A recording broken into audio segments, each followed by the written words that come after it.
A product of community leadership, clear vision, and unwavering determination, Chandler Center for the Arts is a testament to Chandler's passionate commitment to the arts. The center is a shared-use facility, hosting major performing artists and cultural events each weekend, and hosting Chandler Unified School District students during the week. The Chandler Cultural Foundation, formed in 1989, is a nonprofit organization which serves as the programming and fundraising entity of the Chandler Center for the Arts. Its outreach programs for youth and its dedication to the visual arts with rotating exhibits and its 2 gallery spaces, the Gallery at CCA and the Vision Gallery. The turntables are what sets Chandler Center for the Arts apart from other theaters in the Valley architecturally. There are 2. One turns into the recital hall, like what you see here, and one turns into the Hal Bogle Theater. The recital hall takes 5 minutes to turn and the Bogle Theater takes 7 minutes. There is a patch panel for each turntable. To engage the motors, there is a switch. Once this switch is activated, large motors begin to move the 20-ton piece of cement and cylinder that the theater sits upon. The inner workings look like an inverted train track in a big circle. There's a giant wagon wheel structure of about 20 or 30 girders that go out from the middle point that are routinely tightened and checked for torque, as well as lubricated in various places, so the rollers on the track continue to roll correctly to keep the turntables in alignment. A fun fact is that in 1989, everything was still done on paper blueprints. Architect Wendell Rossman was here on site when the construction began, and he was here often. He would make sure that the guys building the theater built exactly like the blueprint said, and he had to kind of fight with them through the process to the end for the turntables to work like he drew them. The Gallery at CCA is located inside the Chandler Center for the Arts. It hosts exhibitions for visitors that feature regional and national artists. Exhibitions rotate out on a regular basis throughout the year. Visitors will discover a varied palette of original artworks from oil and acrylic canvases to ceramic works, sculpture, jewelry, photography, mixed media, and textiles. The gallery is also home to one of the 2 of the only Artomat machines in Arizona. For $5 cash, the visitors can choose a piece of art dispensed from a refurbished cigarette machine, featuring art by artists from across the country. The gallery at CCA is one of 2 nonprofit galleries in downtown Chandler, supported by the Chandler Cultural Foundation. Monday through Friday, the gallery is open from 10 a.m. to 5 p.m. Admission to the gallery is always free. Here we are in the foyer with its soaring ceilings and grand chandeliers. The main foyer of the Chandler Center for the Arts is an ideal setting for any occasion. The foyer can accommodate up to 350 for a cocktail reception and 250 guests for a banquet. Featured in the foyer, Morning at Saddle Canyon by Meryl Mahaffey is a dramatic 4-panel acrylic painting measuring 16 feet by 33 feet. The Hal Bogle Theater is an intimate 346-seat performance space with excellent sound and lighting. This space creates a show experience that makes patrons feel like they are the only ones in the room. The space is used for school plays, music, comedy, our engage rooms, and so much more. The recital hall is a 250-seat lecture hall style space, providing optimal listening and viewing for acoustic music recitals, presentations, and film screenings. On stage right is where we keep the upright piano. Stage left is a storage room as well as where the lighting cabinet is kept, and you can see that there's a circle there on the floor. I'm going to talk about that later, but just remember that. Here we are at the backstage entrance. This area is used to unload artists, trucks, or anything that needs to be dropped off in a secret location. This is where it happens. Here's our production office area. This is where our production team, Jason, Dean, and Bill have their offices. This is our scene shop. That's a loading dock door for large items to be loaded in or out. And this picture frame moves up and down to help with painting of a large backdrop that is used in theatrical shows. It just helps access any portion of the painting or the backdrop while the artist can stand on the main floor.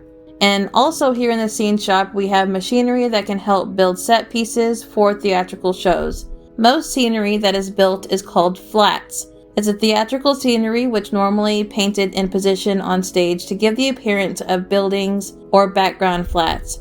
Flats are normally covered in muslin, which is a cloth-like material or a hard-covered decorative plywood. You can see here we're building something for our spooktacular event that's happening in October.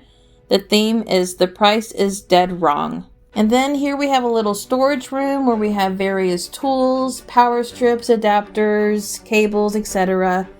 And here's where we keep our Steinway piano. And then here's a rolling door that leads us up to the stage left area. Today we were filming our CCA Anywhere series. Then we're going to take a look up here at the pipe grid. The pipe grid is made up of different pipes for electrics, backdrops, and orchestra shell. There is some of the shell ceiling that you could see there. The orchestra shell is a massive sound reflector structure which closes off the fly of the wings of the theatrical stage to form a performing area for music and is used as an open-air theater to direct sound to the audience. It is a form space for most classical performances to help enhance the sound. And here's some more of the orchestra shell on stage right. And then we have our stage management console. Located just off of stage right with direct access to the stage is our green room. And here are a few artists that have graced our stage in the past that we have featured here in our green room. We have Vicki Lawrence, Melissa Etheridge, Leanne Rimes, La Mary Soul from La Santa Celia, Pam Tillis, India R.E., Buddy Guy, Harry Fisher, Debbie Reynolds, Lily Tomlin, Bernadette Peters, Lori Morgan, Dick Van Dyke, Caesar Milan, K.D. Lang, and Marty Stewart. The green room is a space in the theater that is used as a waiting room or lounge for performers or crew before, during, and after performances or a show. Green rooms typically have seating and refreshments. And here is one of our dressing rooms. There are stage makeup lights to help see what your makeup looks like with a stage light. And then there's a restroom with a full shower. And then here on stage left, we have a couple more dressing rooms. There's a total of 10 dressing rooms in our theater. Now we're going to head down to the lower level. We have a stairway that takes you down there, and we also have an elevator that can take you down safely. We normally see a lot of costume racks come down the elevator. Then we're going to take a peek inside one of the chorus dressing rooms. There are makeup light stations, just like we have upstairs.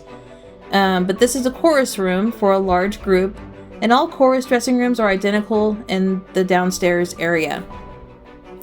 There is an orchestra pit area. This is where we keep all of our music stands, chairs, and whatnot. There is no lift like a traditional orchestra pit, and the flooring has 2 landings. Well, this is kind of a storage area for push carts and then extra furniture for our green room. Then there's another way up to the green room over here. This is where we have our hospitality inventory for artists. We try to make them feel at home as much as possible when they are here at the center. And coffee is always a must. Always. There's a small meeting room down here where we have our Youth Arts Council and event review meetings. And then here we have a crossover hallway. As you can see, it is lit up red. The reason it's red because it's kind of a relaxing color of light, and it helps keep the artist or artists relaxed going across from one space to the next. And you can see the light is a bit harsh when you have the main fluorescent lights on. Here we are in the recital hall dressing room. And remember that circle I was talking about earlier? Here is where it was before. It used to be a circle staircase that went up from the recital hall dressing room up to the recital hall. Then here is the Hal Bogle dressing room. There's normally lockers to keep personal items and rooms, closet space, and more makeup mirrors. Here is the Bogle Orchestra Pit. Not used as a traditional orchestra pit, but as storage, and it's kind of a cool place to check out if you're into ghost hunting. Now we're going to take you up to a place that not a lot of people get to go. This is a storage area where we have wheelchairs, tables, signage for front of house. And then up these stairs is our spotlight booth. The spotlight booth has 2 Lyceum Superstar follow spots. A follow spot, or spotlight, the term follow spot is mostly the correct term, is a powerful stage lighting instrument which projects a bright beam of light into a performance space. It is personally one of my favorite little jobs to do when doing a show because you get to see everything from up here. Then here is our light booth. This is where Bill sits and a stage manager to call the show if they are not backstage.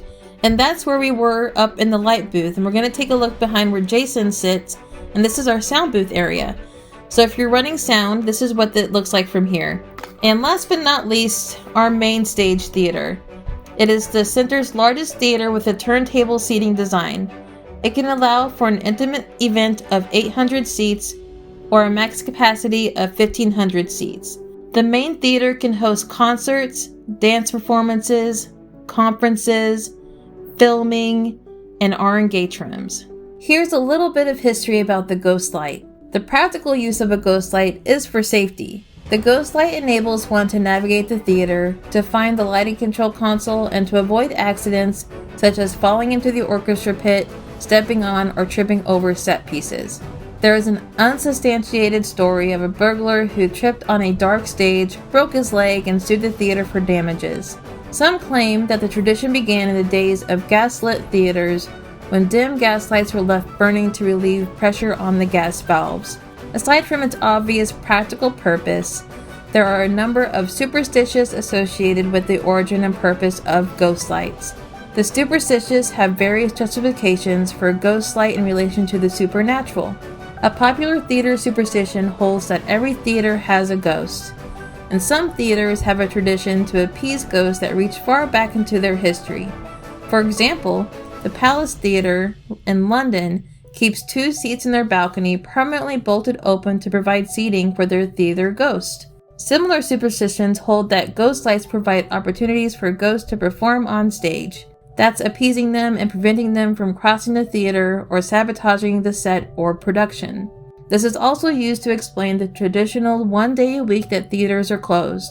And some claim that the ghost light is a place to scare ghosts away, not to appease them. And now we've come to the end of our tour. I hope you enjoyed it, and if you have any questions, let me know. And if I don't have the answer, I will surely find it for you. Thank you.